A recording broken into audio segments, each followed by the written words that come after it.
to make sure you understand what's behind all the updates you've been seeing. Above all else, YouTube's priority is providing information in a responsible way. You see that in how we're directing viewers looking for the latest on coronavirus using our homepage. That's also why we're rolling out monetization for coronavirus videos as a gradual process, starting with creators who accurately self-certify their videos, and a select number of news partners. We plan to continue to roll it out to all creators in the YouTube Partner Program over the coming weeks. Another thing that's top of mind for YouTube is making sure everybody that works with us, as well as their communities, are absolutely as safe as possible. That's leading to some really tough choices, especially our need to reduce in-office staffing in content review centers. Because of that, you will see an impact on YouTube's normal support and service functions. Okay, that said, let's dive into your specific questions. First, what exactly is happening with review centers and how is that going to affect me as a creator?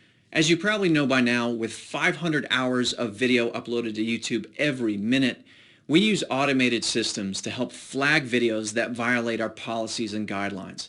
And those videos then go to human reviewers. Since more of our reviewers need to stay home right now for their health and safety, we're going to have to depend more on automated systems. This means creators might see a temporary increase in video removals, unfortunately, including some that may not violate any policies. You're going to have to expect more time for reviews, longer turnaround times for appeals, and slower and maybe limited service and support times. This includes through email, chat, and social media, until those teams can return to work. Next, why can't reviewers just work from home? I actually have the same question, but YouTube has as many teams as possible working from home to minimize disruption.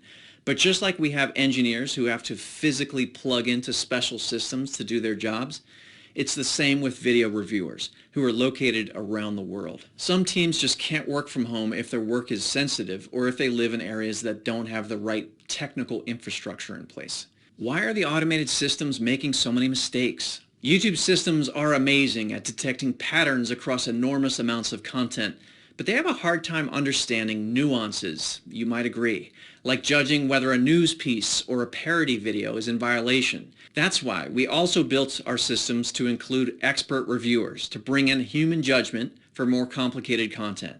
Will I get strikes on content that's removed during this time? Can't you just freeze the strike removal system? First, know that during this time you won't get a strike when content is removed, unless YouTube systems have high confidence that it violates our policies. Also, while the 3-strike system still applies, if your video gets removed without a strike, you can keep posting without worrying about hitting 3 strikes. Finally, the same rules apply if you think your video was removed and shouldn't have been. Appeal the decision and the available teams will take a look. Again, it just might take time.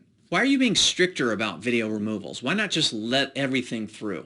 YouTube has to stay on the side of being careful and cautious here. The large majority of you upload videos that follow our community guidelines, but there are some who don't.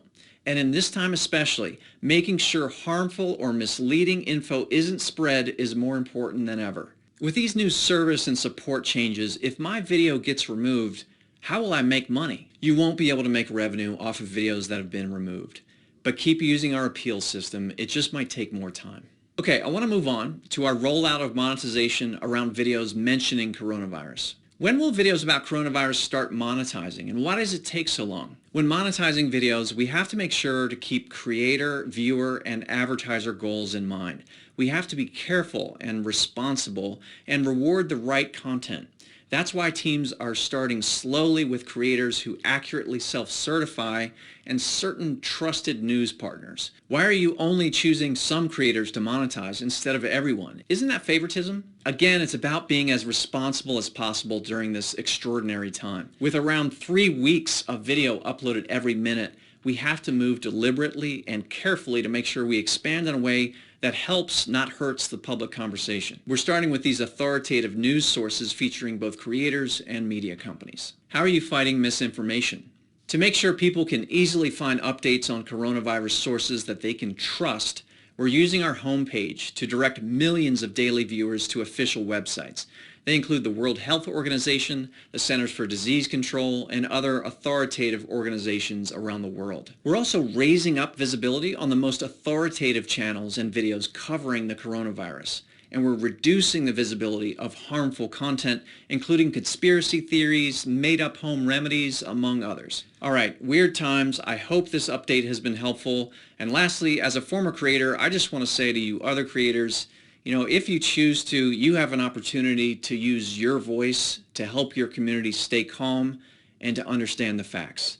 You may or may not be able to monetize that effort, but maybe helping the public could be just as rewarding or even more. Thanks for watching. Stay calm, wash those hands, and do use links in the description for up-to-date information.